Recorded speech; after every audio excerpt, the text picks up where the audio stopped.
ஆண்டவரும் இரட்சகருமாகிய இயேசு கிறிஸ்துவின் நல்லினிய நாமத்திற்கு மகிமை உண்டாவதாக. பாரதப்பள்ளி 62வது கன்வென்ஷன் கூடுகையின் இந்த நல்ல நாளுக்காக கடவுளை ஸ்தோத்திரிக்கிறேன். இந்த நாள் கூடுகையின் ஆசீர்வாதத்திற்காக நாம் அனைவரும் ஆண்டவரை நோக்கி ஜெபம் செய்வோம். அன்பு நிறைந்த நல்ல ஆண்டவரே, ஆசீர்வாதமான இந்த நாளுக்காக நாங்கள் உம்மை ஸ்தோத்திரிக்கிறோம், துதிக்கின்றோம், மகிமைப்படுத்துகிறோம். ஆண்டவரின் திருவார்த்தைகளாகிய நற்செய்தியை நாங்கள் அறிவிக்கின்ற போது ஆண்டவர் எங்களை பயன்படுத்தி கொண்டிருக்கின்றீர். பல்வேறு நிலைகளில் உமது ஆசீர்வாதங்களை எங்கள் வாழ்வில் தந்து கொண்டிருக்கிறீர். அதற்காக உம்மை ஸ்தோத்திரிக்கிறோம். ஆண்டவர், இந்த உலக வாழ்வில் எங்களை உம்முடைய நாம மகிமைக்காக பயன்படுத்தி கொண்டிருக்கின்றீர். அந்த பயன்படுத்துதலுக்காக ஆண்டவரை நாங்கள் ஸ்தோத்திரிக்கிறோம். அன்பான டாக்டர் பேசில் ஞானப்பா அவர்கள் குடும்பத்தினரால் ஒழுங்கு செய்யப்பட்டு நடைபெற்று கொண்டிருக்கிற 62வது பாரதப்பள்ளி கன்வென்ஷன் கூடுகையின் இந்த நல்ல நாளிலே நாங்கள் இதன் துவக்க நேரத்தில் ஆண்டவரை நோக்கி பார்க்கிறோம். பரிசுத்த ஆவியானவர் உம்முடைய மகிமையின் பிரசன்னத்தினால் எங்களை நிறைத்து கொள்ள நாங்கள் வேண்டுகிறோம். இந்த நாள் கூடுகையின் தொடக்கம் முதல் நிறைவு வரையிலும் ஆண்டவரின் மகத்துவங்களை ஒவ்வொரு நிகழ்விலும் நாங்கள் கண்டு ஆண்டவரை ஸ்தோத்தரிக்க, அதனால் பயன் பெற்று கொள்ள ஆண்டவர் கிருபை தாரும். இந்த நாள் பாடல்களை பாடுகின்ற, துதி ஆராதனையை நடத்துகின்ற பெதஸ்தா இன்னிசை ஜெப குழுவுக்காக ஆண்டவரை ஸ்தோத்தரிக்கிறோம். தம்முடைய பிள்ளைகளை ஆண்டவர் பயன்படுத்தும். தம்முடைய பிள்ளைகள் மூலமாக பாடப்படுகின்ற பாடல்கள், அதை கேட்கிற உள்ளங்கள் ஆசீர்வதிக்கப்படட்டும். துதி ஆராதனை நடத்துகின்றதன் மூலமாய் ஒவ்வொரு மக்களுடைய ஆன்மீக வாழ்வுக்கும் அதை கேட்கின்ற போது பிரயோஜனமாய் அமையட்டும் என்று ஜெபிக்கிறோம். கடவுளுடைய வார்த்தையை பகிர்ந்தளிக்கின்ற அன்பான சகோதரரை ஆண்டவர் பயன்படுத்தும். தேவ நாமம் தம்முடைய மகன் மூலமாய் மகிமைப்படட்டும் என்று ஜெபிக்கின்றோம். பரலோகத்திலே கர்த்தருடைய சித்தம் நிறைவேற்றப்படுவது போல் பூமியிலே வாழும் எங்களில் உம்முடைய சித்தத்தை ஆண்டவர் வெளிப்படுத்துகிறீர். உமது வார்த்தைக்கு கீழ்ப்படிய எங்களுக்கு அறைகூவல் தருகின்றீர். உம்முடைய நாமத்தை நாங்கள் இணைந்து மகிமைப்படுத்துகின்ற போது அதன் மூலமாக ஆண்டவருடைய சித்தம் நிறைவேறி கொண்டிருக்கிறது. இந்த நாள் இந்த கூடுகைக்கென்று எல்லா ஒழுங்குகளையும் செய்து அதற்கான திட்டமிடுதலை திட்டமிட்டு ஜெபத்தோடு இந்த காரியங்களை செய்கின்ற போது அருமையான குடும்பத்தினருக்கும் காணொளி காட்சி வழியாய் காண்கின்ற இந்த நிகழ்ச்சிகளை காண்கின்ற ஒவ்வொரு மக்களுக்கும் அது பயன் நிறைந்ததாய் அமைய ஆண்டவர் கிருபை புரிய வேண்டுமாறு ஜெபிக்கிறோம். கர்த்தருடைய வார்த்தை ஒவ்வொரு மக்களுடைய இல்லங்களிலும் நிகழ்ச்சிகள் வழியாய் சந்திக்கிற போது உள்ளங்கள் தொடப்படட்டும். இறைவன் தம்முடைய பிள்ளைகளை சந்திப்பீராக. கேட்கிற பார்க்கிற நிகழ்ச்சிகள் தம்முடைய பிள்ளைகளுடைய மனதில் பதியட்டும். அவைகள் வாழ்வில் எப்பொழுதும் வெளிப்படுவதற்கு ஆண்டவர் கிருபை தாரும். தொடர் நிகழ்ச்சிகளில் கடவுளுடைய பிரசன்னம் எங்களோடு கூட இருக்கட்டும். இயேசு கிறிஸ்துவின் நாமத்தில் வேண்டிக் கொள்ளுகிறோம் நல்ல பிதாவே, ஆமேன். கர்த்தருடைய பரிசுத்த நாமத்திற்கு மகிமை உண்டாவதாக. இந்த 62வது பாரதப்பள்ளி கன்வென்ஷன் ஆராதனையின் 2வது நாளிலே கர்த்தரை ஆராதிக்கும்படியாய் நாம் இங்கே கூடி வந்திருக்கிறோம். ஆராதனைக்கு முதல் பாடலாய் பிறந்த நாள் முதலாய் தோளில் சுமந்தீர் என்ற பாடலை நாம் அனைவரும் இணைந்து பாடலாம். இந்த பாடலின் வரிகள் கீழே டிஸ்பிளேயில் கொடுக்கப்பட்டுள்ளது. நாம் அனைவரும் இணைந்து கர்த்தரை ஆராதிப்போம்.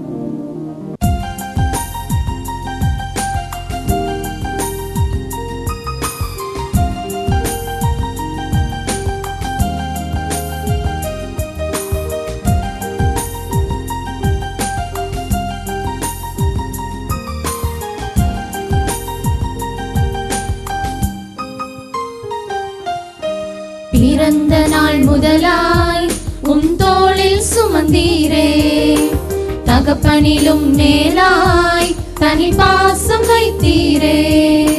பிறந்த நாள் முதலாய் உம் தோளில் சுமந்தீரே, தகப்பனிலும் மேலாய் தனி பாசம் வைத்தீரே.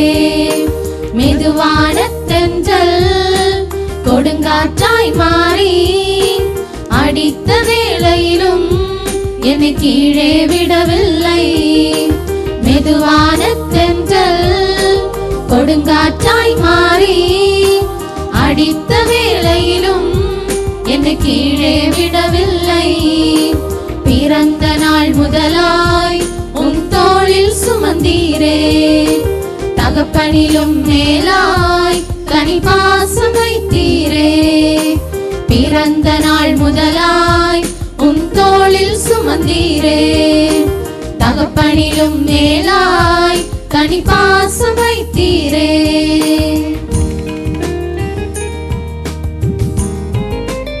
தீங்கு நாளிலே கூடார மறைவிலே ஒளித்து வைத்தீரே உம் வேலைக்காகவே.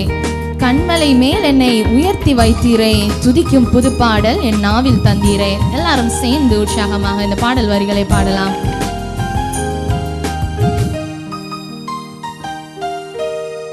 தீங்கு நாளிலே கூடார மறைவிலே ஒளித்து வைத்தீரே உம் வேலைக்காகவே.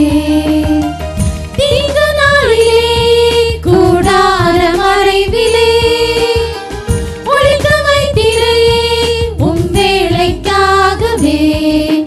கண்மலை மேல் என்னை உயர்த்தி வைத்தீரே, துதிக்கும் புது பாடல் என் நாவில் தந்தீரே.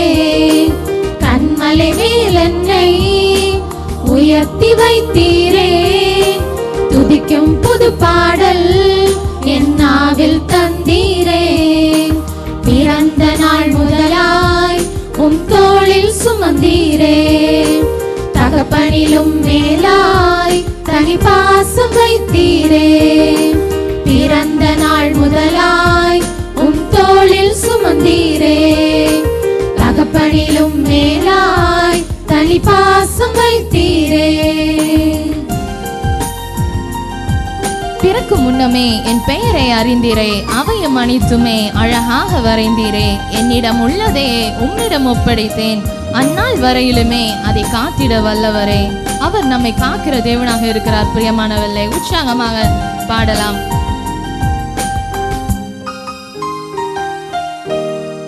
பிறக்கும் முன்னமே என் பெயரை அறிந்தீரே, அவையும் அனைத்துமே அழகாக வரைந்தீரே. பிறக்கும் முன்னமே என் பெயரை அறிந்தீரே, அவையும் அனைத்துமே அழகாக வரைந்தீரே. என்னிடம் உள்ளதையே உம்மிடம் ஒப்படைத்தேன், அந்நாள் வரையிலுமே அதை காத்திட வல்லவரே. என்னிடம் உள்ளதையே உம்மிடம் ஒப்படைத்தேன், அந்நாள் வரையிலுமே அதை காத்திட வல்லவரே. பிறந்த நாள் முதலாய் உம் தோளில் சுமந்தீரே, தகப்பனிலும் மேலாய் தனி பாசம் வைத்தீரே. பிறந்த நாள் முதலாய் உம் தோளில் சுமந்தீரே, தகப்பனிலும் மேலாய் தனி பாசம் வைத்தீரே. மெதுவான தென்றல் கொடுங்காற்றாய் மாறி அடித்த வேளையிலும் என்னை கீழே விடவில்லை. மெதுவான தென்றல் கொடுங்காற்றாய் மாறி அடித்த வேளையிலும் என்னை கீழே விடவில்லை. பிறந்த நாள் முதலாய் உம் தோளில் சுமந்தீரே, தகப்பனிலும் மேலாய் தனி பாசம் வைத்தீரே. பிறந்த நாள் முதலாய் உம் தோளில் சுமந்தீரே, தகப்பனிலும் மேலாய் தனி பாசம் வைத்தீரே. தகப்பனிலும் மேலாய் தனி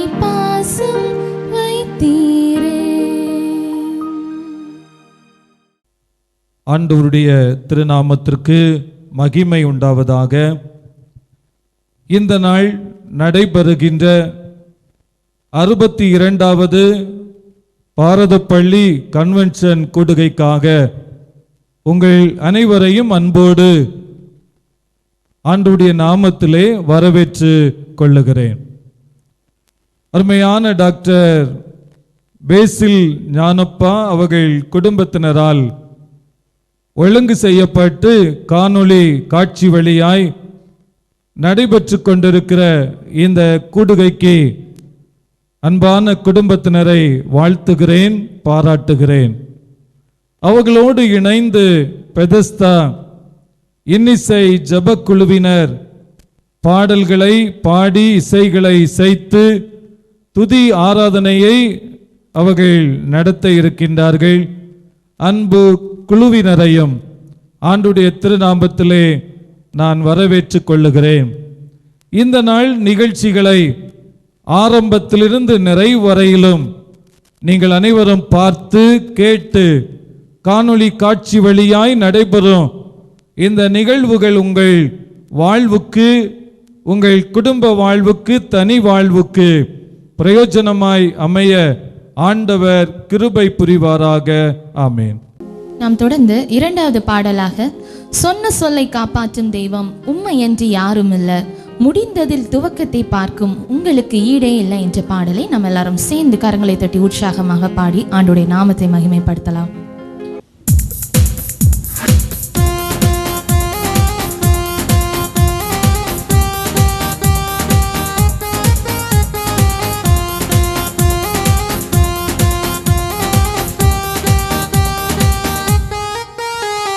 சொன்ன சொல்லை காப்பாற்றும் தெய்வம் உம்மையன்றி யாரும் இல்ல, முடிந்ததில் துவக்கத்தை பார்க்கும் உங்களுக்கு ஈடே இல்ல.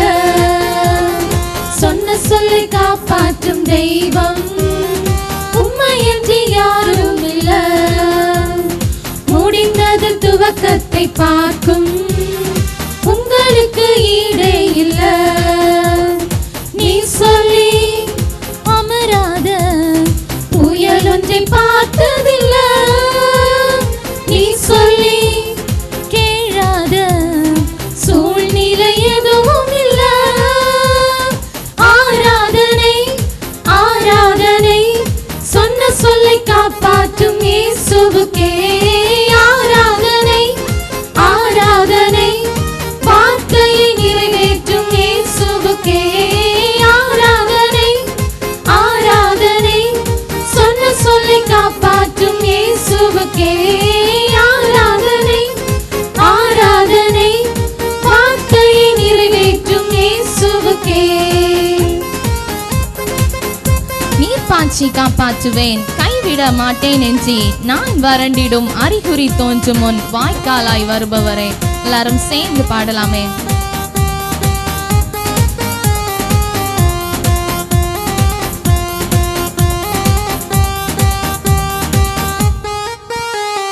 நீர் பாய்ச்சி காப்பாற்றுவேன், கைவிட மாட்டேன் என்றே. நீர் பாய்ச்சி காப்பாற்றுவேன், கைவிட மாட்டேன் என்றே.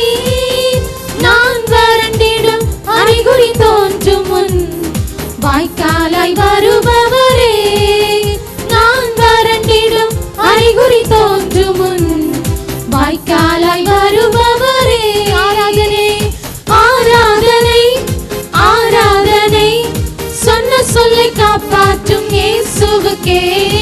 ஆராதனை ஆராதனை வார்த்தையை நிறைவேற்றும் இயேசுவுக்கே. ஆராதனை ஆராதனை சொன்ன சொல்லை காப்பாற்றும் இயேசுவுக்கே. ஆராதனை ஆராதனை வார்த்தையை நிறைவேற்றும் இயேசுவுக்கே. சொன்னதை செய்யும் அளவும் கைவிட மாட்டேன் என்றீர், இந்த எத்தனை இஸ்ரவேலாக்கி தேசத்தின் தலையாக்கினீர். எல்லாரும் உற்சாகமாக பாடுவோம். சொன்னதை செய்யும் அளவும் கைவிட மாட்டேன் என்றீர், கைவிட மாட்டேன் என்றீர். இந்த எத்தனை இஸ்ரவேலாக்கி தேசத்தின் தலையாக்கி நீர். இந்த எத்தனை இஸ்ரவேலாக்கி தேசத்தின் தலையாக்கி நீர். ஆராதனை ஆராதனை சொன்ன சொல்லை காப்பாற்றும் இயேசுவுக்கே. ஆராதனை ஆராதனை வார்த்தையை நிறைவேற்றும் இயேசுவுக்கே. ஆராதனை ஆராதனை சொன்ன சொல்லை காப்பாற்றும் இயேசுவுக்கே. ஆராதனை ஆராதனை வார்த்தையை நிறைவேற்றும் இயேசுவுக்கே. பூர்வத்தில் அடைபட்டதை எனக்காக திறந்து வைத்தீர். ஒரு மனிதனும் அடைக்க முடியாத ரகபோத்தை எனக்கு தந்தீர்.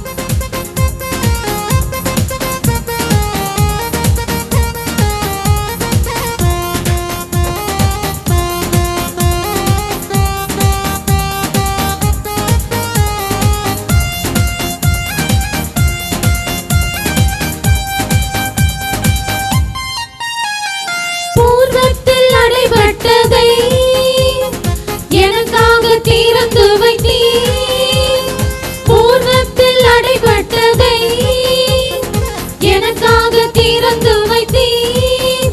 ஒரு மனிதனும் அடைக்க முடியாத ரகபோத்தை எனக்கு தந்தீர். ஒரு மனிதனும் தடுக்க முடியாத ரகபோத்தை எனக்கு தந்தீர். ஆராதனை ஆராதனை சொன்ன சொல்லை காப்பாற்றும் இயேசுவுக்கே. ஆராதனை ஆராதனை வார்த்தையை நிறைவேற்றும் இயேசுவுக்கே. ஆராதனை ஆராதனை சொன்ன சொல்லை காப்பாற்றும் இயேசுவுக்கே. ஆராதனை ஆராதனை வார்த்தையை நிறைவேற்றும் இயேசுவுக்கே.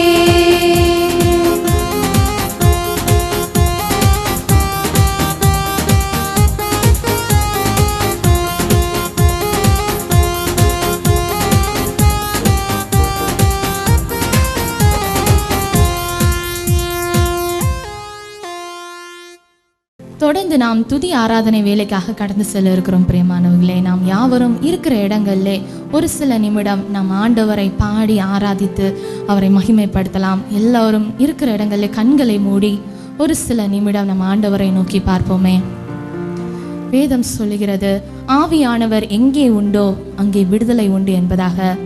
ஆம் பிரியமான தேவஜனமே, இன்றைக்கும் நம்முடைய வீடுகளில் பல விதமான பிரச்சனைகள் மத்தியில் போராட்டங்கள் மத்தியில் நீங்கள் இன்னைக்கு காணப்படலாம்.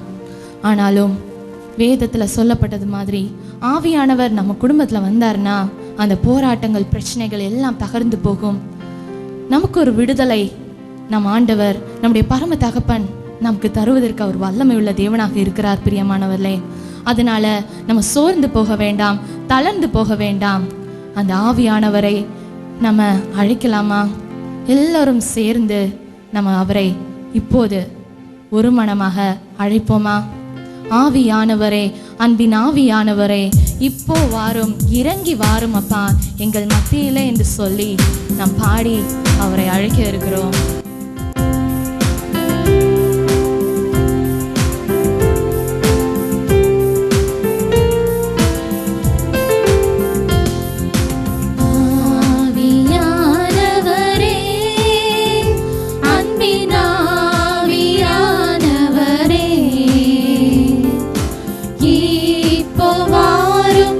இறங்கி வாரும் எங்கள் மத்தியிலே.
கோடி ஸ்தோத்திரங்களையும் நன்றிகளையும் ஏறெடுக்கிறேன் அப்பா. மாம்சமான யாவர் மேலும் என் நாவியை ஊற்றுவேன் என்று நீங்கள் சொன்ன வார்த்தையின்படியே நாங்கள் இப்பொழுதே கேட்குறோம் அப்பா. அப்பா, ஒவ்வொருவர் மேலும் உம்முடைய வல்லமை வெளிப்பட வேண்டும் என்று ஜெபிக்கிறேன். வாஞ்சை உள்ளவர் மேலே நீர் உம்முடைய வல்லமை ஊற்றுவேன் என்று சொன்னீரே அப்பா.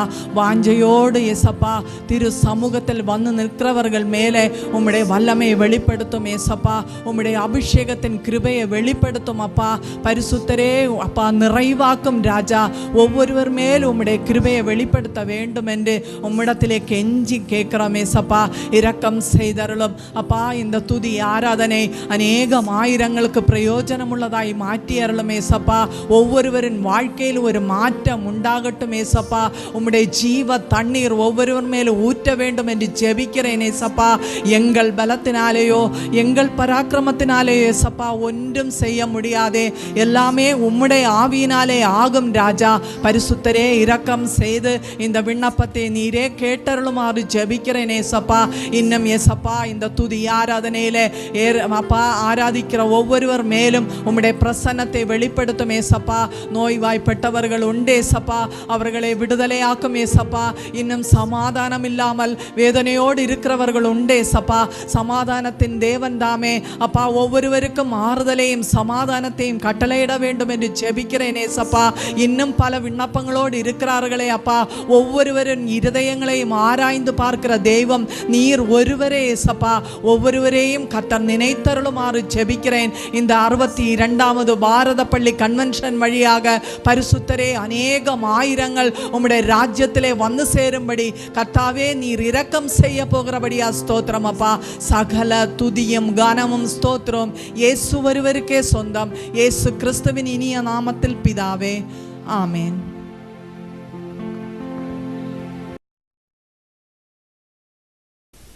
ஆண்டவரும் உலக இரட்சகருமான இயேசு ராஜாவுக்கு நன்றிகளையும் ஸ்தோத்திரங்களையும் ஏறெடுத்துக் கொள்கிறேன். கர்த்தருடைய விசேஷித்த கிருபையினால் இந்த 62வது பாரத பள்ளி கன்வென்ஷனில் கர்த்தருடைய வார்த்தைகளை பேசும்படியான கிருபையை ஆண்டவர் வெளிப்படுத்தி இருப்பதை நினைத்து நான் மிகுந்த சந்தோஷம் அடைகிறேன். இந்த சூழ்நிலையில் இந்த 62வது கன்வென்ஷனில் தலைமை பொறுப்பேற்றெடுத்து செயல்பட்டு கொண்டிருக்கிற எங்களுடைய பாரத பள்ளி சிஎஸ்ஐ திருச்சபையின் போதகர் ரெவரண்ட் ஜே பர்ஜஸ் அவர்களுக்காக நான் ஆண்டவரை துதிக்கிறேன். அவர்களுக்கும் அவர்கள் குடும்பத்தினருக்கும் இயேசு கிறிஸ்துவின் நாமத்தில் வாழ்த்துக்களை தெரிவித்துக் கொள்கிறேன். கர்த்தருடைய கிருபையினால் 3 நாட்கள் கன்வென்ஷனில் இந்த 2வது நாள் கர்த்தருடைய நாமத்தை மகிமைப்படுத்தும்படியாய் பாடி துதித்து ஆண்டவரை ஸ்தோத்தரித்த அன்புக்குரிய பெதஸ்தா இன்னிசை குழுவினருக்காகவும் அவருடைய குடும்பங்களுக்காகவும் நான் ஆண்டவரை துதிக்கிறேன். கர்த்தர் அவர்களை மேலும் மேலும் விருத்தி அடை செய்து ஆண்டுடைய தூய நாம மகிமைக்காய் அவர்களை பயன்படுத்தும்படி நான் பிரார்த்தனை செய்கிறேன். கர்த்தருடைய விசேஷித்த கிருபையினால் இந்த ஊழியங்களை காணொளி காட்சியின் மூலம் ஜனங்களுக்கு கொண்டு போகும்படியாய் உதவிகளை வெளிப்படுத்தி கொண்டிருக்கிற நிஜம் டிவி உரிமையாளர் டாக்டர் ரிச்சர்ட் பிரதர் அவர்களுக்காய் நான் ஆண்டவரை ஸ்தோத்தரிக்கிறேன். அவர்களோடு இணைந்து செயல்படுகிற வீடியோ டீம் அதனுடைய பிரதிநிதியாய் செயல்படுகிற அன்பு சகோதரர் பிரவீனுக்காகவும் அவர்களோடு இணைந்து செயல்படுகிற சகோதர சகோதரிகளுக்காகவும் நான் ஆண்டவரை துதிக்கிறேன். அவர்களுக்கு வாழ்த்துக்களையும் தெரிவித்துக் கொள்கிறேன். பல்வேறு சோஷியல் மீடியாக்கள் மூலம் இந்த ஊழியத்திலே பங்கு பெற்றிருக்கிற அன்புக்குரிய சகோதர சகோதரிகளாகிய உங்களுக்கும் நான் இயேசு கிறிஸ்துவின் நாமத்தில் வாழ்த்துக்களை சொல்வதிலே மகிழ்ச்சி அடைகிறேன். கர்த்தர் நிச்சயமாய் உங்கள் குடும்பங்களில் உங்கள் வாழ்க்கையிலே இந்த நாளிலே நன்மை செய்வார் என்று நான் விசுவாசிக்கிறேன். தொடர்ந்து அனைவரும் பிரார்த்தனையோடு இருக்கும்படி உங்களை நான் அன்போடு கேட்டுக்கொள்கிறேன். ஆண்டவருடைய கிருபையினால் இந்த நாளிலும் கர்த்தருடைய வார்த்தை என்னவென்று கேட்போமானால், கிறிஸ்துவில் அஸ்திபாரம். இயேசு கிறிஸ்துவில் நாம் அஸ்திபாரம் போடப்பட்டவர்களாய் இந்த பூமியிலே வாழ்வது நமக்கு ஆசீர்வாதமாய் இருக்கும் என்பதை உங்களுக்கு ஒரு விசை வெளிப்படுத்தி பேசும்படி அந்த தலையங்கத்திலே நான் பேச விரும்புகிறேன். அதற்கு ஆதாரமாய் ஒரு பாடலை நாம் இணைந்து பாடி கர்த்தரை மகிமைப்படுத்தலாம்.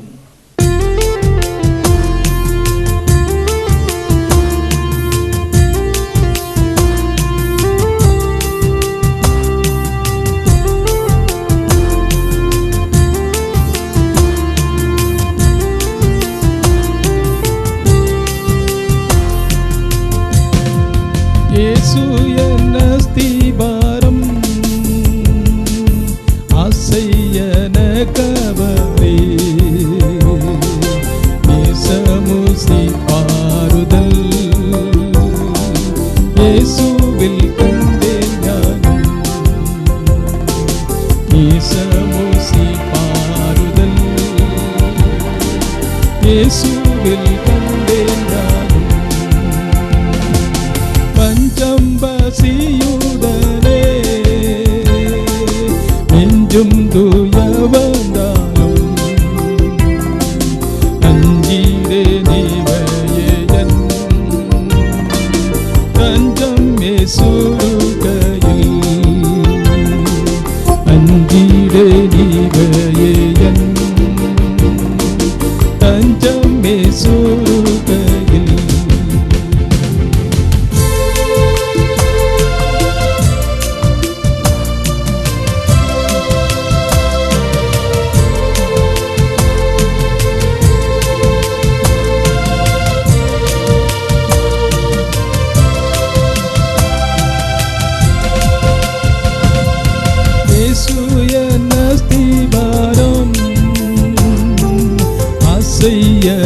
கவரே நேசமுசி பாருதல் இயேசுவில் கண்டேன் ஞானம் நேசமுசி பாருதல் இயேசுவில் கண்டேன் ஞானம் என்ன மதுரமவ நன்மையே நாம சுவை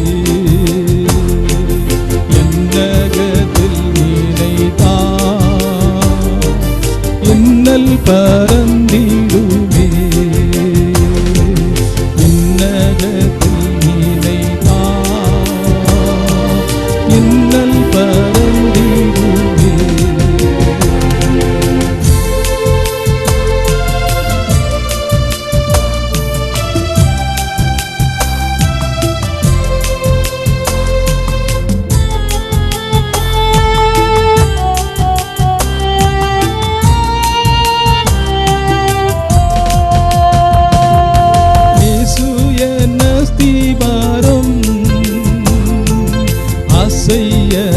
கவரே நேசமுசி பாருதல் இயேசுவில் கண்டேன் ஞானம் நேசமுசி பாருதல் இயேசுவில் கண்டேன் ஞானம் பாவத்தாலே நில்வந்த சாபக்கரைகள் மாற்றி சோபித நீதியுடை ஆபரணமாயிவா சோபித நீதியுடை ஆபரணமாயிவா இயேசு என் அஸ்திபாரம் ஆசையன கவரே நேசமுசி பாருதல் இயேசுவில் கண்டேன் ஞானம் நேசமுசி பாருதல் இயேசுவில் கண்டேன் ஞானம்.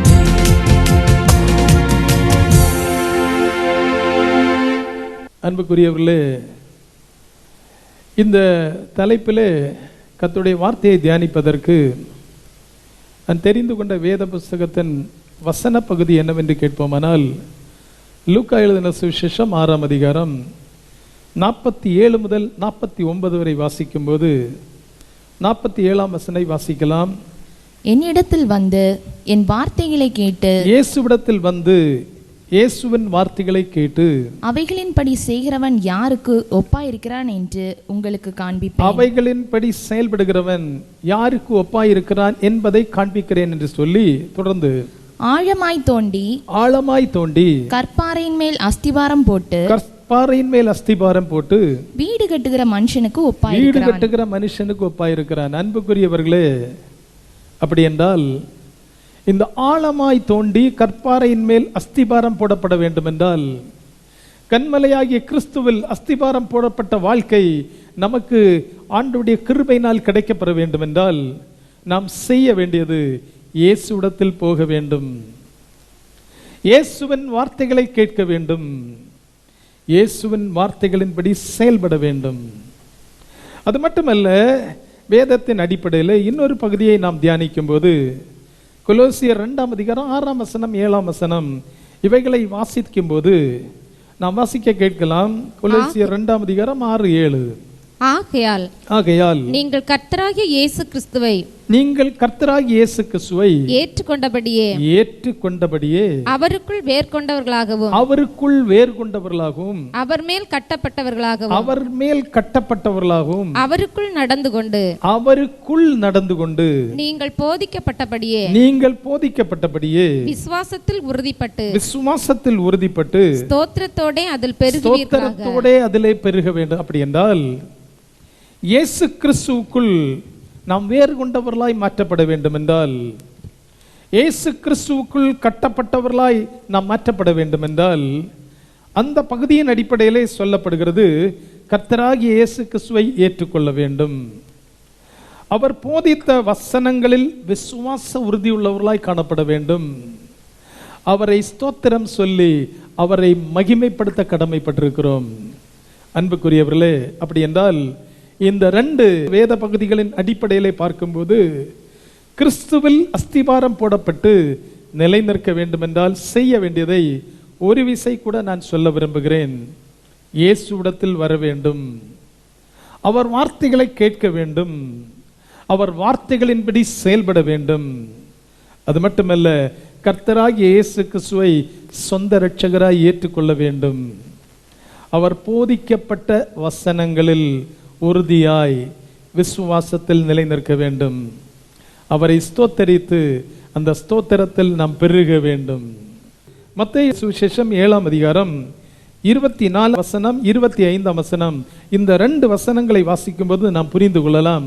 வாசிங்க, மத்தேயு 7:24-25. ஆகையால் நான் சொல்லிய இந்த வார்த்தைகளை கேட்டு இவைகளின்படி செய்கிறவன் எவனோ அவனை கன்மலையின் மேல் தன் வீட்டை கட்டின புத்தியுள்ள மனுஷனுக்கு ஒப்பாயிருக்கிறான்.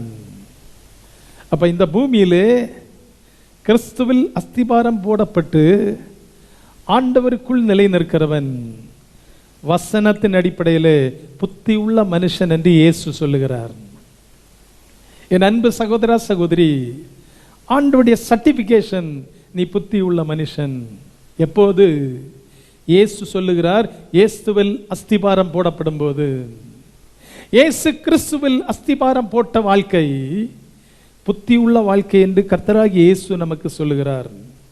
அது மட்டுமல்ல, தொடர்ந்து வாசிக்கும் போது நாம் வசனங்களின் அடிப்படையில் புரிந்து கொள்ளலாம். வாசியுங்கள், 25ஆம் வசனம். பெருமலை சொரிந்து பெருவெள்ளம் வந்து காற்று அடித்து அந்த வீட்டின் மேல் மோதினாலும் அது விழவில்லை. நன்றாய் புரிந்து கொள்ள வேண்டும். அப்படி என்றால் பெருமழை வந்தாலும் பெருவெள்ளம் வந்தாலும், அது மட்டுமல்ல, காற்று அவன் மேல் அடித்தாலும் அவன் விழமாட்டான். ஏனெனில் அவன் கிறிஸ்துவில் அஸ்திபாரம் போடப்பட்டிருக்கிறான். என் அன்பு சகோதரர்களே சகோதரிகளே, அப்படி என்றால் கிறிஸ்துவில் அஸ்திபாரம் போடப்படும் போது அவன் புத்தியுள்ள மனுஷனாய் நிலை நிற்க முடியும். அவன் விழவே மாட்டான்.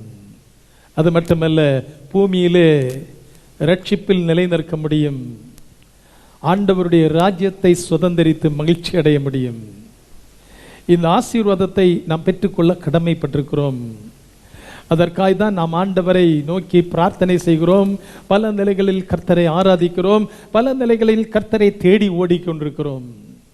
என் அன்பு சகோதரர்களே, சகோதரிகளே, இந்த செய்தியின் அடிப்படையில் இப்போது வாசிக்க கேட்ட அந்த மத்தேயு 7:25 அடிப்படையில் பெருமழை சொரிந்தாலும், அது மட்டுமல்ல பெருவெள்ளம் வந்தாலும், கூடவே காற்று அடித்தாலும் விழமாட்டான்.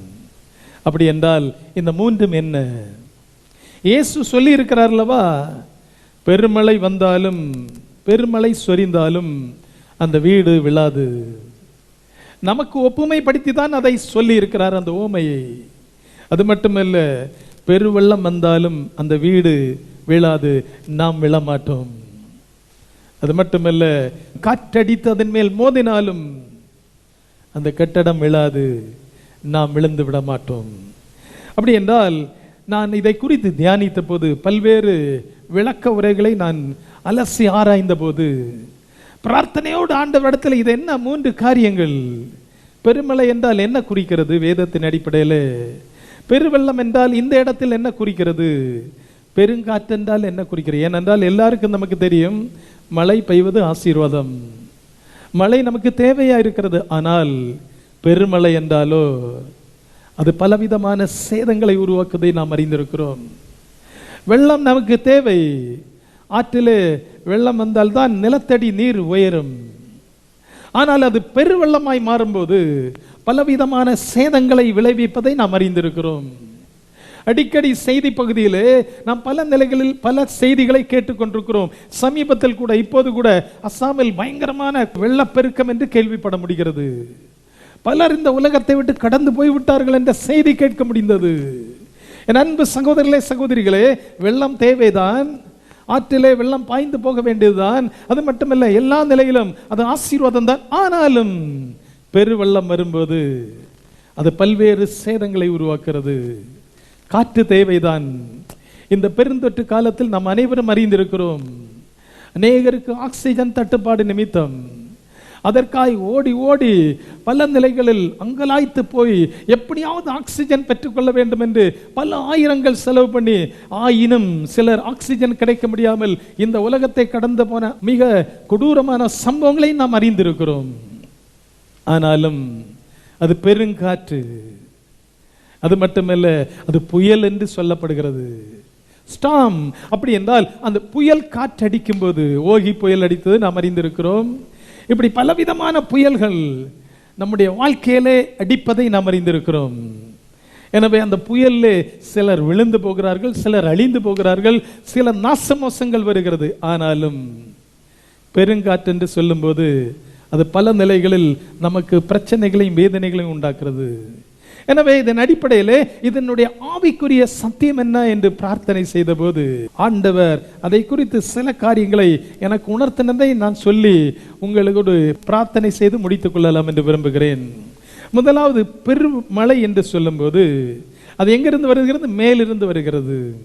அப்படி என்றால் பாவத்துக்குரிய என்ன சம்பவம் என்று என்னுடைய தியானத்தின்படி பல்வேறு விளக்க உரைகளின்படி நான் கற்றுக்கொண்டது, ஒரு மனிதன் சாதாரணமாய் வாழ்ந்து கொண்டிருக்கும் போது அவனுக்குள் இச்சை மோகம் வரும்போது, பண ஆசை, பலவிதமான இச்சைகள் மனிதனை பாவத்துக்குள் தள்ள வைக்கிறது, மனிதனை வேதனைக்குட்படுத்துகிறது. பாவத்து நிமித்தம் பலவிதமான பிரச்சனைகள், வேதனைகள், சுகவீனங்கள் இவைகளை சம்பாதித்துக் கொள்ளும் சூழ்நிலைக்கு தள்ளப்படுகிறான்.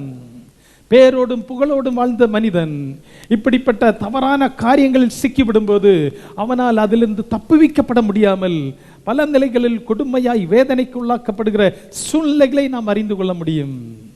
என் அன்பு சகோதரனே, சகோதரிகளே, ஆசை தேவைதான், விருப்பங்கள் தேவைதான், நாம் எதிர்பார்க்கிற சில கனவுகள் அவசியம்தான். ஆனாலும் அது அளவுக்கு மிஞ்சி போகும்போது, அது ஒரு நார்மல்சி தாண்டி போகும்போது அது வேதனைகளையும் அது அவமானத்தையும் அது பாவக்கரையும் உருவாக்குறது என்பதை நாம் அறிந்திருக்கிறோம். என் அன்பு சகோதர, சகோதரி, ஒரு மனிதனுக்கு ஒரு வீடு வாசல் தேவைதான், ஒரு மனிதனுக்கு ஆண்டுடைய கிருபையினால் ஏற்ற துணை தேவைதான்.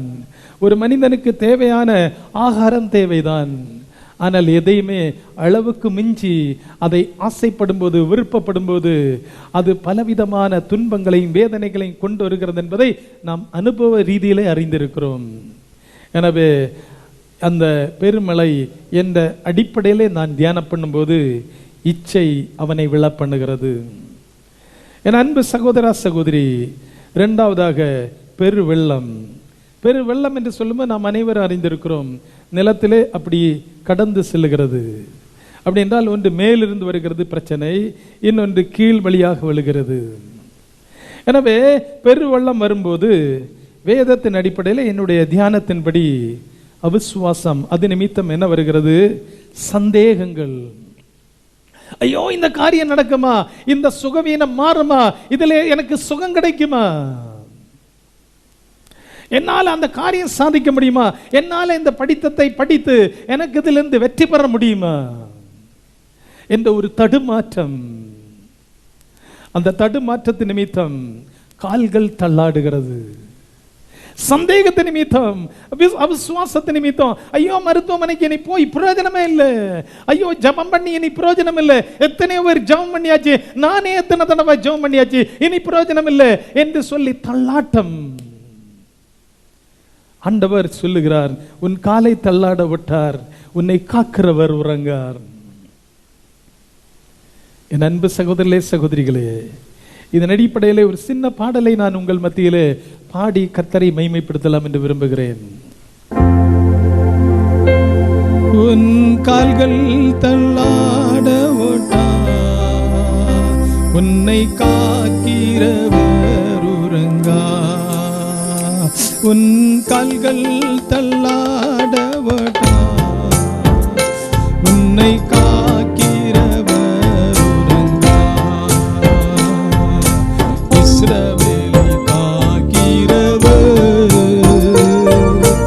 உறங்குவதுமில்லை, தூங்குவதுமில்லை. இஸ்ரவேலை காக்கிறவர் உறங்குவதுமில்லை, தூங்குவதுமில்லை. எனக்கு ஆசை வரும் பர்வதங்களுக்கு நீராகையே கண்களை ஏறெடுப்பே.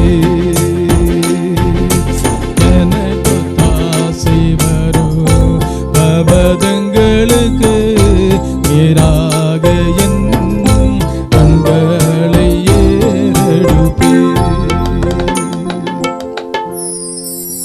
தொடர்ந்து நாம் பார்க்கும்போது இந்த வேதத்தின் அடிப்படையிலே மூன்றாவது நாம் பார்த்தோம் பெருங்காற்று, புயல்.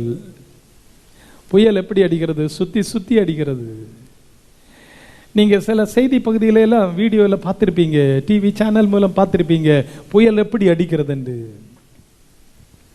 எனவே புயல் சுத்தி சுத்தி அடிக்கும். எந்த கோணத்திலிருந்து எப்படியெல்லாம் அந்த புயல் சுத்தி அடிக்கும் என்று நமக்கே தெரியாது. அந்த சூறாவளியிலே சிக்கி சிலர் தப்புவிக்கப்பட முடியாமல் வேதனைப்படுகிற கொடூரமான காட்சிகளை நாம் அறிந்திருக்க முடியும். புயலை குறித்து என்னுடைய தியானத்தின்படி பயம். ஒரு மனிதனுக்குள் பயம் வரும்போது ஐயோ ஐயோ பயம், எதெடுத்தாலும் பயம். எனவே தான் கர்த்தர் திரும்ப திரும்ப திரும்ப சொல்லி இருக்கிறார், பயப்படாதே, நான் உன்னுடன் இருக்கிறேன். திகையாதே, நான் உன் தேவன், நான் உன்னை பலப்படுத்தி உனக்கு சகாயம் பண்ணுவேன், என் நீதியின் வலதுகரத்தினால் உன்னை தாங்குவேன் என்றெல்லாம் பல தடவை இயேசு சொல்லி இருக்கிறார். அதாவது கல்லறையிலே இயேசு இரட்சகரை பார்க்க போன ஸ்திரீகளுக்கும் சொல்லி இருக்கிறார். உயிர்த்தெழுந்த இயேசு திடீரென்று தரிசனமாகி சொல்லி இருக்கிறார், பயப்படாதிருங்கள். இப்படி வேதத்தில் நீங்கள் பார்க்கும்போது பயப்படாதீங்கள் பயப்படாதீங்கள் என்று கர்த்தர் திரும்ப திரும்ப அநேக முறை நமக்கு சொல்லி இருக்கிறார். ஏனென்றால் இயேசு கிறிஸ்து உயிரோடு இருக்கிறார். உயிரோடு இருக்கிற இயேசு நம்மை தப்புவிக்க வல்லவர், நம்மை பாதுகாக்க வல்லவர். இந்த கொடூரமான சூழ்நிலையிலே சொல்ல போனால் இப்போதுள்ள பெருந்தொற்று காலத்திலே, பேண்டமிக் சிச்சுவேஷன்ல, கொரோனா வியாதி நிமித்தம் அநேக உயிர்கள் வேட்டையாடப்பட்ட சூழ்நிலையில் கர்த்தர் எத்தனையோ கோடி ஜனங்களை இன்னும் எந்த பாதிப்பும் இல்லாமல் பாதுகாத்து கொண்டிருக்கிறார். எத்தனை பேர் நீங்கள் ஆண்டவருக்கு நன்றி சொல்லி இருக்கிறீர்கள்? உங்களுக்காக மட்டுமல்ல நன்றி, சுமார் 700 கோடிக்கு அதிகமான ஜனங்கள் இந்த உலகத்தில் வாழ்ந்து கொண்டிருக்கிறார்கள். சில கோடி ஜனங்கள் பாதிக்கப்பட்டிருக்கிறார்கள், ஆனாலும் பல கோடி ஜனங்கள் பாதுகாக்கப்பட்டிருக்கிறார்கள். பாதிக்கப்பட்டவர்களும் ஆண்டவருடைய கிருபையினால் கோடிக்கணக்கில் மக்கள் பாதுகாக்கப்பட்டிருக்கிறார்கள், சுகம் பெற்றிருக்கிறார்கள். என் அன்பு சகோதரா சகோதரி, இந்த பெருந்தொற்று காலத்தில் நானும் போராடி ஜெபித்த போது, ஆண்டவரே எப்படி தப்பி பிழைப்பது என்று வேதனையோடு ஜெபித்த போது, கர்த்தர் எனக்கு தரிசனத்தில் தெளிவாய் ஒரு பகுதியை எனக்கு காண்பித்தார். சங்கீதம் 46:1 முதல் 5 வரை தெளிவாக எனக்கு காண்பித்து அதை வைத்து ஜெபிக்கும்படி எனக்கு சொன்னார். அதன் அடிப்படையில் எனக்கு தெரிந்தவர்களுக்கு எல்லாருக்கும் அந்த வசனத்தை சொல்லி முடிந்த அளவுக்கு அந்த வசனங்களை நாங்கள் டெய்லி அறிக்கை பண்ணி கர்த்தருடைய சமூகத்தில் ஜெபித்து கொண்டே இருக்கிறோம். அந்த வசனங்களை நான் ஒரு விசை உங்கள் மத்தியிலே சொல்லலாம் என்று விரும்புகிறேன். என்னவென்று கேட்போமானால், தேவன் நமக்கு அடைக்கலமும் பலனும் ஆபத்து காலத்தில் அனுகூலமான துணையுமானவர். ஆகையால் பூமி நிலைமானாலும் மலைகள் நடுசமத்து சாய்ந்து போனாலும் அதன் ஜலங்கள் கொந்தளித்து பொங்கி அதன் பெருக்கினால் பர்வதங்கள் அழிந்தாலும் நாம் பயப்படும். நாமே சொல்லுகிறோம் நாம் பயப்படும். ஆண்டவர் சொல்லி இருக்கிறார் பயப்படாதிருங்கள். நாம் சொல்லுகிறோம் நாம் பயப்படும். ஏனெனில் ஒரு நதி உண்டு, அது நீர்க்கால்கள் தேவனுடைய நகரத்தையும் உன்னதமான ஒரு வாசம் பண்ணும் பரிசுத்த ஸ்தலத்தையும் சந்தோஷிப்பிக்கும். தேவன் நடுவில் இருக்கிறார், அது அசையாது. அதிகாலையிலே தேவன் அதுக்கு சகாயம் பண்ணுவார். அந்த சகாயத்தை பிடித்து கொண்டவர்களாய் நாம் நிலை நிற்போம் என்றால் நாம் அசைக்கப்படுவதில்லை, கர்த்தரால் பாதுகாக்கப்படுவோம். என் அன்பு சகோதரர்களே சகோதரிகளே, படைத்த தெய்வம் எல்லா மனிதர்களுக்காக தன் சொந்த இரத்தத்தை சிந்தி தன்னுடைய ஜீவனை கொடுத்து உயிர்த்தெழுந்த இயேசு நம்மை ரட்சித்திருக்கிறார். அந்த உயிரோடு இருக்கிற இயேசுவை நாம் உறுதியாய் பற்றி கொள்ளும் போது அவர் நம்மை பாதுகாக்க வல்லவர். என் அன்பு சகோதரர்களே சகோதரிகளே, எனவே இந்த 3 தியானத்தின் அடிப்படையில் இச்சை அது பலவிதமான வேதனைகளை விழத்தள்ளுகிறது. அவிசுவாசம் சந்தேகம் விழத்தள்ளுகிறது. அது மட்டுமல்ல, பயம் என்ற போராட்டம் அதுவும் விழத்தள்ளுகிறது. எனவே புத்தி உள்ளவனாய் இருந்து செயல்பட கடமைப்பட்டிருக்கிறோம். அந்த புத்தி உள்ளவனாய் செயல்படும்படி கிறிஸ்துவில் அஸ்திபாரம் போடப்பட்டால் கர்த்தருக்குள் பயப்படாமல் நிலை நிற்க முடியும். இந்த 3 காரியங்களில் ஒரே ஒரு காரியத்தை நான் உங்கள் மத்தியிலே 2 சம்பவங்களை வைத்து சொல்லி முடிக்கலாம் என்று கர்த்தருக்குள் விரும்புகிறேன். அன்பு சகோதரர்களே சகோதரிகளே, இந்த இச்சை என்ற ஒரு கோணத்தில், இச்சை என்ற தலையங்கத்தில் நாம் விழுந்து போகாமல் பாதுகாக்கப்படுவதற்கு ஆண்டோடைய வேதத்தின் அடிப்படையில் 2 சம்பவங்களை நாம் தியானம் பண்ணி நிறைவு பெறலாம். முதலாவது, வேதத்தில் நாம் அனைவருக்கும் தெரிந்த ஒரு காரியம், சாலமோன் ராஜாவை குறித்து நன்றாக தெரியும். இந்த சாலமோன் ராஜா 1 ராஜாக்கள் 10ஆம் அதிகாரம் 23ஆம் வசனம் என்ன சொல்லுகிறது என்று பார்த்தால், வாசியுங்கள். 1 ராஜாக்கள் 10:23. பூமியின் சகல ராஜாக்களை பார்க்கலும் ராஜாவாகிய சாலமோன் ஐஸ்வரியத்திலும் ஞானத்திலும் சிறந்தவனாய் இருந்தான். யோசிச்சு பாருங்க, பூமியில் உள்ள சகல ராஜாக்களை பார்க்கலும். அந்த நாட்களில் எத்தனையோ ராஜாக்கள் ஒவ்வொரு தேசத்துக்கு இருந்திருப்பாங்க. அப்ப சகல ராஜாக்களை பார்க்கலும் சாலமன் எப்படி இருந்தாராம்? ஐஸ்வர்யத்திலும் ஞானத்திலும் சிறந்தவராயிருந்தாராம். ஆனால் என்ன நடந்தது? ஐஸ்வர்யம் ஆசீர்வாதம் இருக்கிறது, ஆனாலும் கர்த்தருக்கு பிரியமில்லாத வழிகளில் விழுந்து போய்விட்டார். எப்படி? இச்சை, மோகம், டெம்டேஷன். கர்த்தர் எல்லா ஆசீர்வாதத்தையும் கொடுத்திருக்கிறார். அந்த ஆசீர்வாதத்திலே அவன் தன்னை கண்ட்ரோல் பண்ணி தன்னை பாதுகாத்துக் கொள்ளவில்லை. என்ன நடந்தது? 1 ராஜாக்கள் 11ஆம் அதிகாரம் 1ஆம் வசனம், 5ஆம் வசனம், 6ஆம் வசனம், இவைகளை நீங்கள் வாசிக்கும் போது புரிந்து கொள்ளலாம். நான் அதில் உள்ள சம்பவத்தை மட்டும் உங்களுக்கு சொல்ல விரும்புகிறேன். அந்நிய ஜாதியாரான அநேக ஸ்திரீகள் மேல் ஆசை வைத்தான். நன்றாய் புரிந்து கொள்ள வேண்டும். இது தேவையா? எல்லா ஆசீர்வாதத்தையும் கர்த்தர் கொடுத்திருக்கிறார். வசனம் என்ன சொல்கிறது? அந்நிய ஜாதியாரான அநேக ஸ்திரீகள் மேல் ஆசை வைத்தான். இரண்டாவது என்ன சொல்லுகிறது? கர்த்தரை நம்பி கர்த்தரிடத்தில் ஆசீர்வாதத்தை பெற்றுக்கொண்ட மனிதன் அந்நிய தேவர்களை பின்பற்றினான். என் அன்பு சகோதரர்களே, சகோதரிகளே, சிலருக்கு ஐஸ்வர்யம் வரும்போது, மேன்மை வரும்போது, ஆசீர்வாதம் வரும்போது தடுமாறி போகிற சூழ்நிலைகளை நாம் பார்க்கிறோம். நம்முடைய வாழ்க்கையை நாம் ஆண்டவருக்குள் கட்டுப்படுத்தி, ஆண்டவருக்குள் நிலைப்படுத்தி நாம் வாழ கடமைப்பட்டிருக்கிறோம். இந்த சாலமோன் ராஜாவுடைய நிலைமை, கர்த்தர் தான் ஞானத்தை கொடுத்தார், கர்த்தர் தான் ஐஸ்வர்யத்தை கொடுத்தார். கர்த்தர் மேல் நம்பிக்கை வைத்திருந்த மனிதன் ஆயினும் அந்நிய தேவர்களை பின்பற்றினான். அது மட்டுமல்ல, அநேகம் ஸ்திரீகள் மேல் ஆசை வைத்தான். இது நிமித்தம் ஆண்டவர் உடைய வசனம் என்ன சொல்லுகிறது என்றால், 6ஆம் வசனத்தை வாசிக்கலாம். அதாவது 1 ராஜாக்கள் 11:6 வாசிக்கலாம்.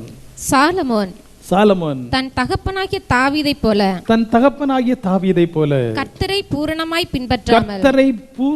பின்பற்றாமல் கர்த்தரின் பார்வைக்கு பொல்லாப்பானதை செய்தான். என் அன்பு சகோதரா, சகோதரி, நீயா இருந்தாலும் சரி, நானா இருந்தாலும் சரி, கர்த்தருக்கு பிரியமில்லாத காரியத்தை செய்யும் போது கர்த்தருடைய வசனம் சொல்லுகிறது, கர்த்தரின் பார்வைக்கு அப்படி செய்கிறவர்கள் பொல்லாப்பானதை செய்கிறார்கள்.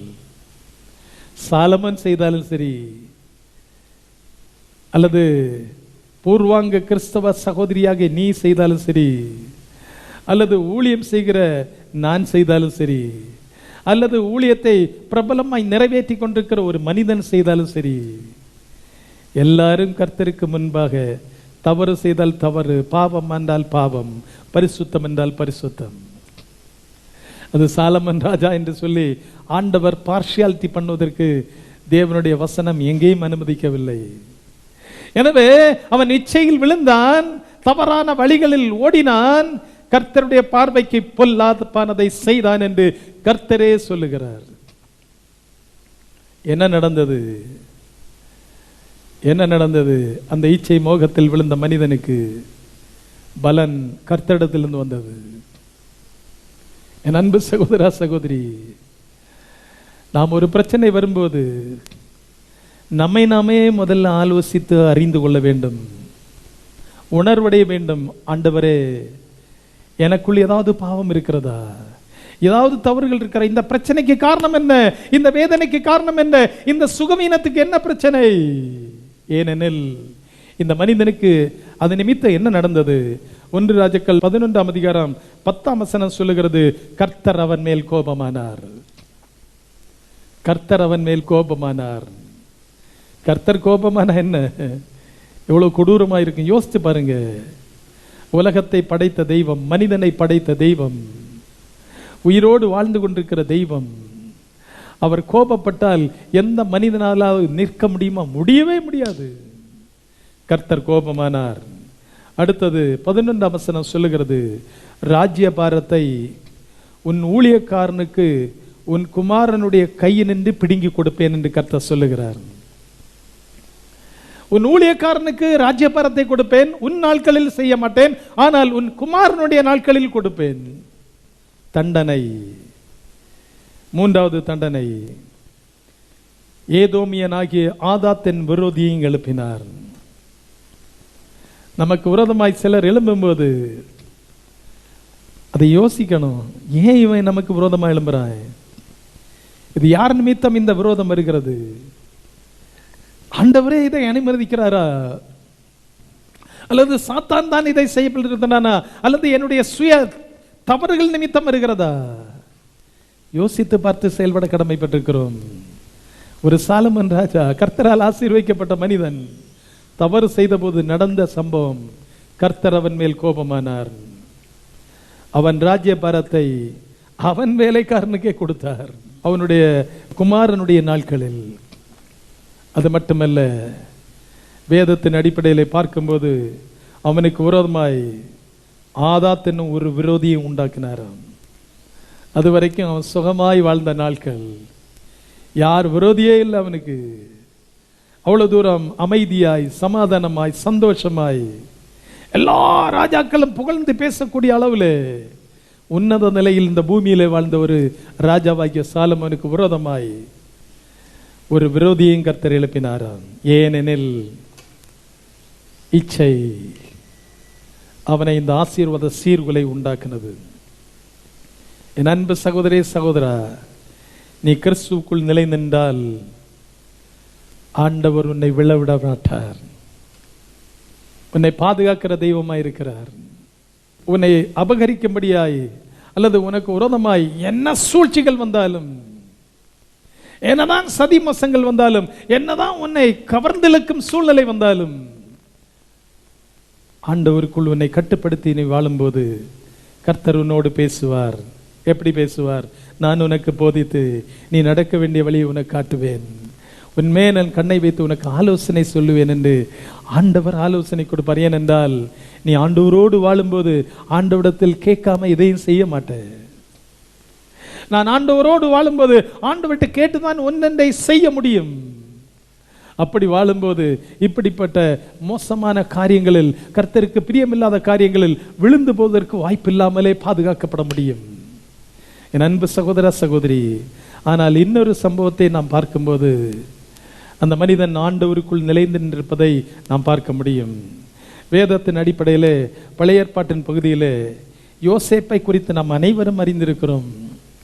நீங்கள் இந்த பகுதியை நான் சொல்லும்போது வசனத்தின் அடிப்படையில் நீங்கள் கொஞ்சம் ஆழமாக கவனிச்சிங்கன்னா ரொம்ப சூப்பராக இருக்கு. நீங்கள் ஆண்டவருக்குள் நீங்கள் பிரார்த்தனையோடு இந்த வசனங்களை நீங்கள் தியானிக்கும்படி நான் உங்களை அன்போடு கேட்டுக்கொள்கிறேன். என்னவென்று கேட்போமானால், யோசேப்பை குறித்து ஆதியாகமம் 39ஆம் அதிகாரம் 1 முதல் 12 வரை வாசிக்கும் போது அங்கே ஆண்டவருடைய கிருபையினால் பல்வேறு காரியங்கள் சொல்லப்படுகிறது. அதன் அடிப்படையில் சில காரியங்களை நான் உங்களுக்கு சொல்ல விரும்புகிறேன். சகோதரர்கள் குழியிலே போட்டார்கள். அடுத்தது இஸ்மவேலருக்கு விற்று போட்டார்கள். இஸ்மவேலர் என்ன செய்தார்கள்?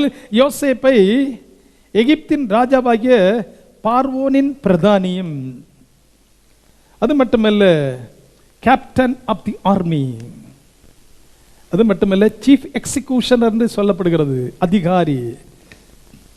அப்ப பார்வோனுடைய ராஜ்யபாரத்தில் ஒரு உன்னத நிலையில் அதிகாரத்தில் இருக்கிற மனிதன் போத்திபார். இந்த இஸ்மவேலர் என்ன செய்கிறார்கள்? இந்த யோசேப்பை கொண்டு போத்திபாருக்கு விற்று போடுகிறாங்க. அப்ப போத்திபார் என்ன செய்கிறார்? விலைக்கு வாங்குகிறான், பணம் கொடுத்து வாங்குகிறான். அப்படி என்றால் அடிமையாகத்தான் வாங்கி கொண்டான். எப்படி இருக்கும் அந்த பிள்ளைக்கு, அந்த யோசேப்புக்கு? சகோதரர்களால், இன்னொரு பக்கம் அப்பாவினால் பயங்கரமாய் நேசிக்கப்பட்ட மகன்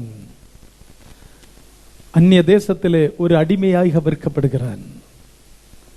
இந்த சூழ்நிலையில கர்த்தருடைய வசனத்தை நீங்கள் வாசித்து பார்த்தால் ஆதியாகமம் 39:2 சொல்லுகிறது. வாசிங்க. கர்த்தர் யோசேப்போடே இருந்தார். கர்த்தர் யோசேப்போடே இருந்தார். அன்பு சகோதர, சகோதரி, என்ன அழகான வசனம்.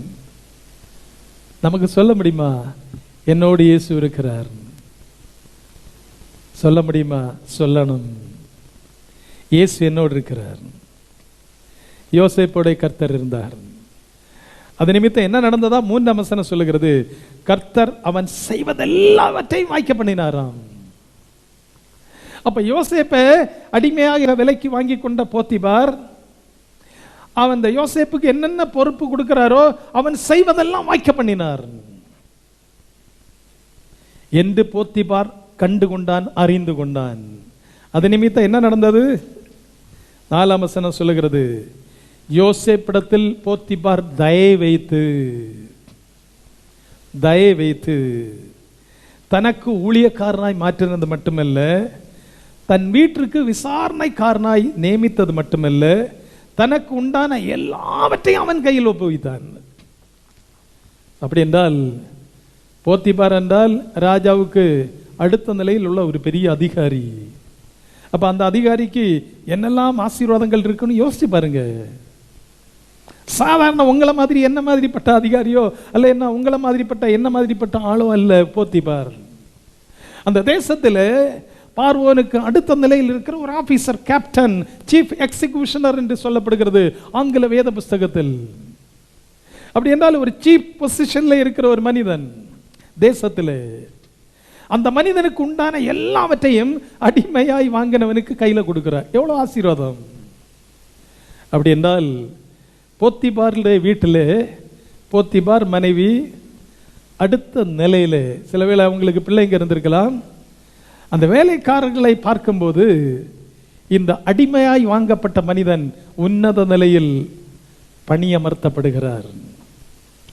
யோசிச்சு பாருங்க, போத்திபாரின் குடும்பத்தை சார்ந்தவனும் சில வேளை அவங்க தோட்டத்தில் வேலை பார்க்கலாம், அவங்களுக்கு இருக்கிற ஸ்தாபனங்களில் வேலை பார்க்கலாம். பட் இருந்தாலும் இந்த யோசேப்பை எல்லாருக்கும் மேலாக அதிகாரியாய் போத்திபார் நியமனம் செய்கிறார். ஏனெனில் கர்த்தர் யோசேப்போடு இருந்தார். யோசேப்பு செய்வதெல்லாம் கர்த்தர் வாய்க்க பண்ணினார். இது நிமித்தம் கர்த்தரே போத்திபார் மூலம் கிரியை செய்து அவனை உயர்ந்த ஸ்தானத்தில் ஆண்டவர் அவனை அமர்த்தினார்.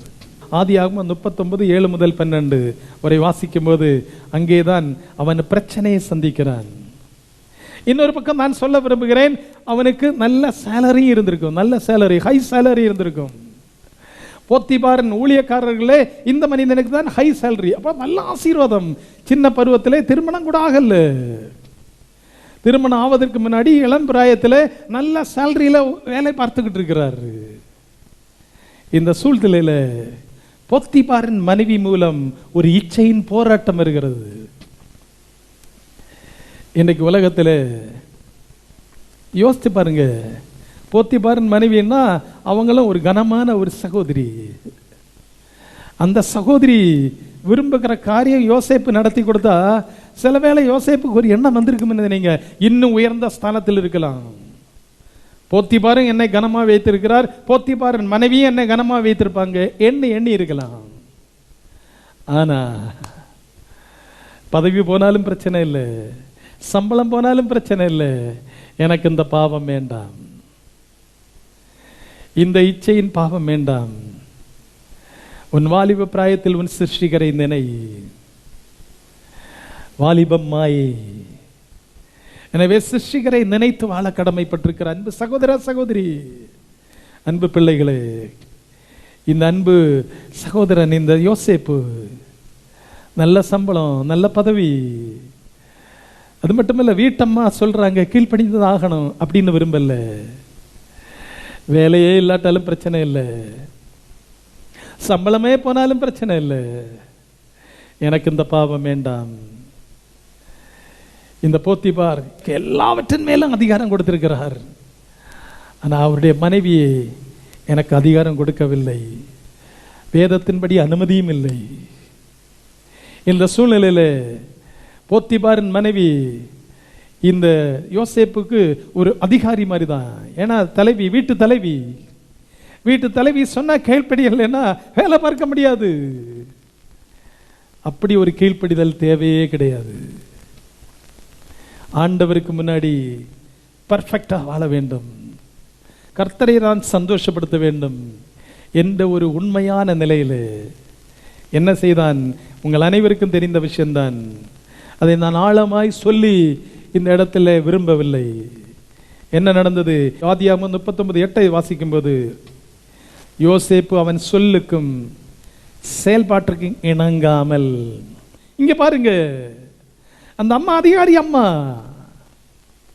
வேலை கொடுத்தவருக்கு மனைவி, ஆனாலும் எதை சொல்லுகிறது? யோசேப்பு அவளுடைய சொல்லுக்கும் அவளுடைய செயல்பாட்டிற்கு கீழ்ப்படியாமல், இணங்காமல். 12ஆம் வசனம் சொல்லுகிறது, வீட்டை விட்டு வெளியே ஓடி போனான்.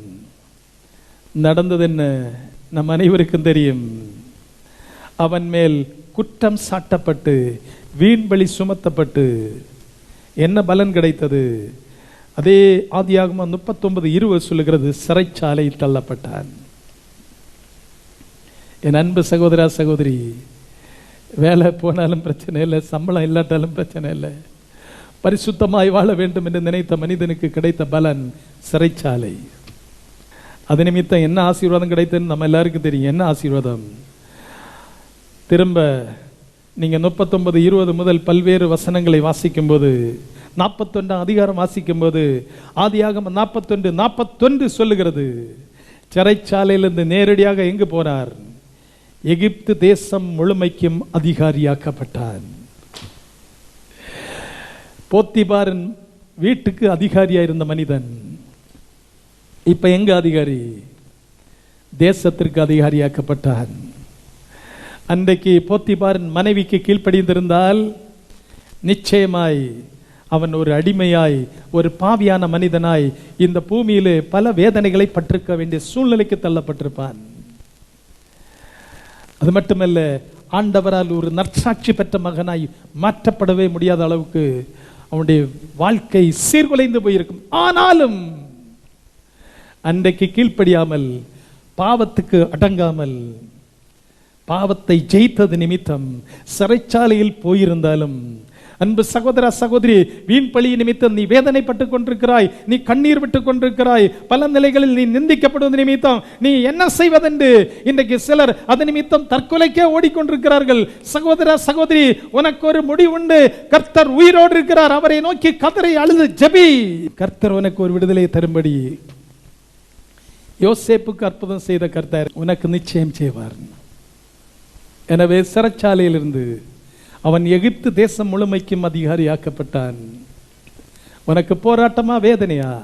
நிச்சயமா இதே போல ஒரு ஆசீர்வாதம் வரும். அது மட்டுமல்ல, அவனுக்கு கொடுக்கப்பட்டது என்னது? 42ஆம் வசனம் சொல்லுகிறது, முத்திரை மோதிரம். ராஜாவினுடைய, பார்வோன் ராஜாவினுடைய முத்திரை மோதிரம் அவனுக்கு அணிவிக்கப்பட்டது.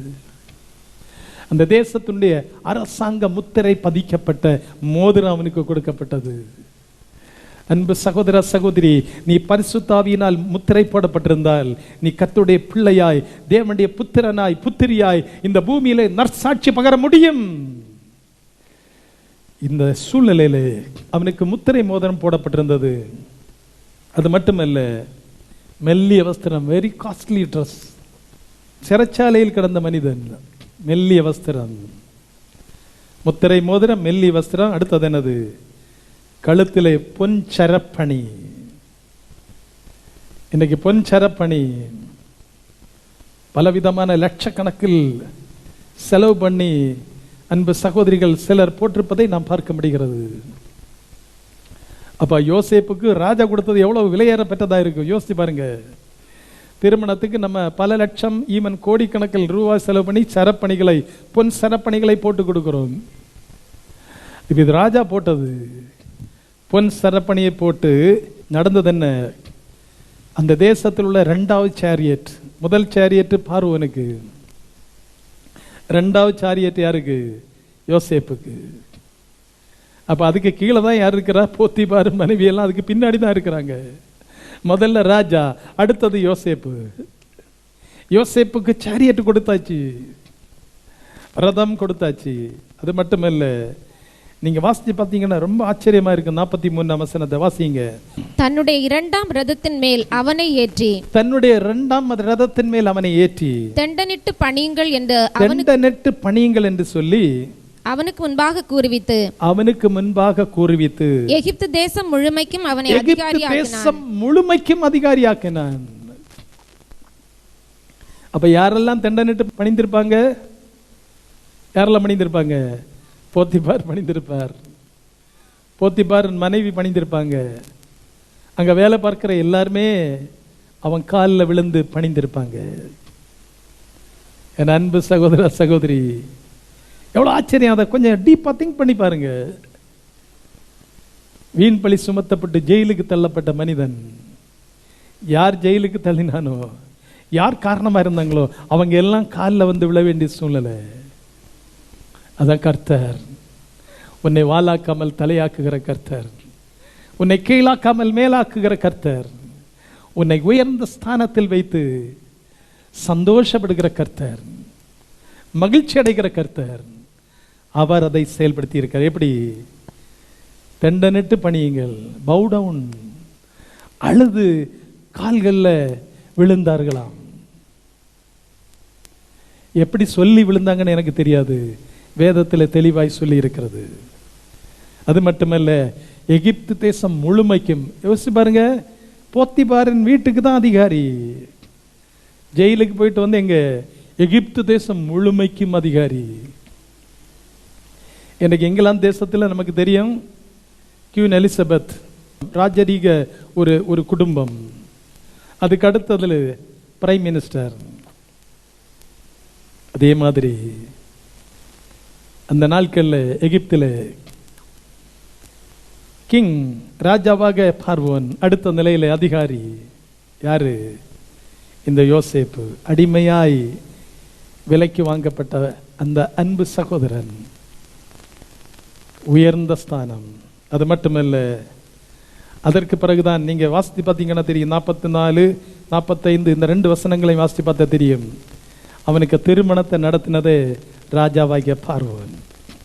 வாசிங்க 44, 45. பின்னும் பார்வோன் யோசேப்பை நோக்கி, நான் பார்வோன், ஆனாலும் எகிப்து தேசத்தில் உள்ளவர்களில் ஒருவனும் உன் உத்தரவில்லாமல் தன் கையையாவது தன் காலையாவது அசைக்க கூடாது என்றான். மேலும் பார்வோன் யோசேப்புக்கு சாப்நாத் பன்னேயா என்கிற பெயரையிட்டு, சாப்நாத் பன்னேயா என்று ஒரு பெயர் அடிஷனலா போட்டு, ஓன் பட்டணத்து ஆசாரியனாகிய போத்திப்ராவின் குமாரத்தியாகிய ஆஸ்நாத்தை அவனுக்கு மனைவியாக கொடுத்தான். ஆஸ்நாத்தை அவனுக்கு மனைவி. பாருங்க, ராஜா திருமணத்தை நடத்தி இருக்கிறார். யோசிச்சு பாருங்க, ராஜா தன்னுடைய பிள்ளைங்களுடைய திருமணத்தை தான் நடத்துவாரு. ஒரு அடிமையாய் வந்த ஒரு மனிதன், சிறைச்சாலையில் இருந்தவன், குற்றம் சாட்டப்பட்டு சிறைச்சாலையில் இருந்தவன். அது மட்டுமல்ல, அப்போது அவனுடைய வயது என்னவென்று கேட்போமானால் 46ஆம் வசனம் சொல்லுகிறது, 30 வயது. 30 வயதுல எங்க போயிருக்கிறாரு? ஒரு தேசத்துக்கே அதிகாரி. என்ன பெரிய பாக்கியம்! யோசிச்சு பாருங்க. சகோதரர்கள் நிமித்தம் துன்பம், ஒடுக்குதல், வந்த இடத்துல பிரச்சனை, ஜெயிலு, வீண்பழி, குற்றச்சாட்டு, நிந்தனை, அவமானம், அவகீர்த்தி. இன்னைக்கு அவமானம் வரும்போது நான் முதல்ல சொன்ன மாதிரி சிலர் இனி வாழ்ந்த என்ன பிரயோஜனம் என்று குடும்பமாய் கூட தற்கொலை பண்ணுகிறாங்க. வேண்டவே வேண்டாம். தற்கொலை பண்ணுவது பாவம். தற்கொலை நேரடியாக நரகத்துக்கு கொண்டு போய்விடும். நீ பரலோக ராஜ்யம் போக வேண்டும் என்று விரும்பினால் இயேசுவின் சித்தத்தின்படி உன்னுடைய வாழ்க்கையை போராட்டம் வந்தாலும் அர்ப்பணிப்போடு செயல்படுவாயனால் கர்த்தர் உன்னை வாளாக்காமல் தலையாக்குவார் என்று நான் மீண்டும் சொல்லிக்கொள்ள விரும்புகிறேன். 30 வயதில் ஆண்டவருடைய விசேஷித்த கிருபையினால் அதிகாரம், அது மட்டுமல்ல, ஆண்டவருடைய விசேஷித்த கிருபையினால் ராஜாவின் மூலம் நடத்தப்பட்ட திருமணம். உலக பிரகாரமாய் பார்க்கும்போது 2வது ரதம், முத்திரை போடப்பட்ட மோதிரம், ராஜாவினால் அணிவிக்கப்பட்ட பொன் சரப்பணி. ஏன்? ஆண்டவருக்குள் அஸ்திபாரம் போடப்பட்டது நிமித்தம். ஆண்டவருக்குள் அஸ்திபாரம் போடப்பட்டது நிமித்தம். எனவே அன்பு சகோதர சகோதரி, நம்முடைய தியானத்தின்படி, தலைப்பின்படி கிறிஸ்துவில் அஸ்திபாரம் போடும்போது நிந்தனை வந்தாலும் போராட்டம் வந்தாலும் கர்த்தர் நமக்கு ஜெயம் தருவார். நாம் விழுந்தே போக மாட்டோம் என்ற விசுவாசத்தில் நீங்கள் நிலைநிற்க அழைக்கப்படுகிறீர்கள். ஏனென்றால் ஒரு பிரச்சனை வரும்போது நீங்க மனசுல என்ன நினைக்கிறீங்க? நான் இயேசுவின் பிள்ளை. யோவான் 1:12 சொல்லுகிறது, இயேசு கிறிஸ்துவை விசுவாசித்தவர்கள் அத்தனை பேர்களும் தேவனுடைய பிள்ளைகளாகும்படி அதிகாரம் கொடுத்தார். எனவே அன்பு சகோதர சகோதரி, நான் இயேசப்பா பிள்ளை, இந்த பிரச்சனையை இயேசு எனக்கு நிவர்த்தி செய்து தருவார். என் மேல இவ்வளவு தூரம் வேதனைப்படுத்துறாங்களே, கர்த்தர் எனக்காய் யுத்தம் செய்து கர்த்தர் எனக்காய் நன்மை செய்வார் என்ற விசுவாசம், அது யோசேப்பு கொடுத்த ஜெயமை உங்களுக்கு தரும் என்றை நான் உங்களுக்கு தெளிவாய் சொல்லிக்கொள்ள விரும்புகிறேன். சில வேளை வியாதி துன்பமாய் இருக்கலாம். என் இயேசுவால் வியாதியை மாற்ற முடியும். நம் அனைவருக்கும் தெரியும் வசனம் என்னது? இயேசு கிறிஸ்து தாமே நம்முடைய பலவீனங்களை ஏற்றுக்கொண்டு நம்முடைய நோய்களை சுமந்து தீர்த்தார். இயேசு கிறிஸ்துவின் தழும்புகளால் நாம் சுகமானோம். சில வேளை பண பிரச்சனையா இருக்கலாம். அந்த பிரச்சனைக்கு ஒரு முடிவை என் ஆண்டவரால் கொடுக்க முடியும். விசுவாசி. அனைவரும் ஒரு விசை இழந்து நிற்கலாம். எனவே கிறிஸ்துவில் அஸ்திபாரம் போடப்பட்டவர்களாய் இந்த பூமியிலே கடைசி வரை நிலை நின்று ரட்சிப்பில் பரிபூர்ணப்பட்டு பூமியிலும் கனிதரும் வாழ்க்கை செடி, அதாவது கனிதரும் வாழ்க்கை, அது மட்டுமல்ல, சாட்சி உள்ள வாழ்க்கை, பிரயோஜனமான வாழ்க்கை, அநேகருக்கு நன்மை செய்கிற வாழ்க்கை, நற்குணங்கள் உள்ளவர்களாய், ஆண்டவருக்கு பிரியமானபடி பரிசுத்தத்தில் பாதுகாத்து கொண்டவர்களாய், பூமியிலும் வாழ்ந்து பரலோகத்தில் இயேசுவோடு இன்பமாய் வாழலாம். ஜெபிக்கலாம். என் அன்பின் ஆண்டவரே, உமக்கு ஸ்தோத்திரம். ஆண்டவருடைய கிருபையினால் என்னதான் இச்சை மோகம் வந்தாலும், என்னதான் அவிசுவாசத்திற்கு ஏற்றபடி உள்ள பிரச்சனைகள் வந்தாலும், என்னதான் பயத்துக்கு ஏதுவான சம்பவங்கள் நடந்தாலும், உம்மிலே நாங்கள் அஸ்திபாரம் போடப்பட்டு நிலைநிறுத்தப்படும்படி கர்த்தர் எங்களுக்கு இன்றைக்கு வசனங்கள் மூலம் எங்களுக்கு வெளிப்படுத்தி பேசினதற்காய் ஸ்தோத்திரம். அதன் அடிப்படையில் நாங்கள் நிலை நின்று உம்மிலே வளர்ந்து பெருகும்படி கர்த்தர் எங்கள் எல்லாருக்கும் உதவி செய்து எங்களை உம்முடைய கரம் பிடித்து எங்களை வழிநடத்தி எங்களை சந்தோஷப்படுத்துமாறு உம்முடைய திருவடிகளிலே பிரார்த்தனை செய்கிறோம். குறை குற்றங்களை மன்னித்து பரிசுத்தப்படுத்தும் அப்பிரயோஜனமான ஊழியக்காரன் செய்ய வேண்டிய கடமை செய்திருக்கிறேன். இந்த வசனங்களை கேட்டுக்கொண்டிருந்த அனைத்து சகோதர சகோதரிகள், பிள்ளைங்க, அது மட்டுமில்லை பெரியவர்கள், யாரா இருந்தாலும் அவர்கள் இந்த வசனங்கள் மூலம் நன்மையான ஈவுகளை பெற்றுக்கொள்ளவும், கிறிஸ்துவில் நிலை நின்று கிறிஸ்துவின் ராஜ்யத்தை சுதந்திரித்துக் கொள்ளவர்களாய் மாற்றப்படவும் கர்த்தர் எல்லாருக்கும் உதவி செய்யுமாறு உம்முடைய தூய பாதத்திலே கெஞ்சி பிரார்த்தனை செய்கிறோம். தவறுகளை மன்னித்து பரிசுத்தப்படுத்தும் இயேசு கிறிஸ்துவின் இனிய நாமத்தில் பிரார்த்தனை எடுக்கிறோம் நல்ல பிதாவே, ஆமென். ஆசீர்வாதம். நம்முடைய கர்த்தரும் இரட்சகரும் ஆகிய இயேசு கிறிஸ்துவின் கிருபையும் பிதாவாகிய கடவுளின் அன்பும் தூய ஆவியின் ஐக்கியம் நம் அனைவரோடும் என்றும் தங்கியிருப்பதாக. ஆமென்.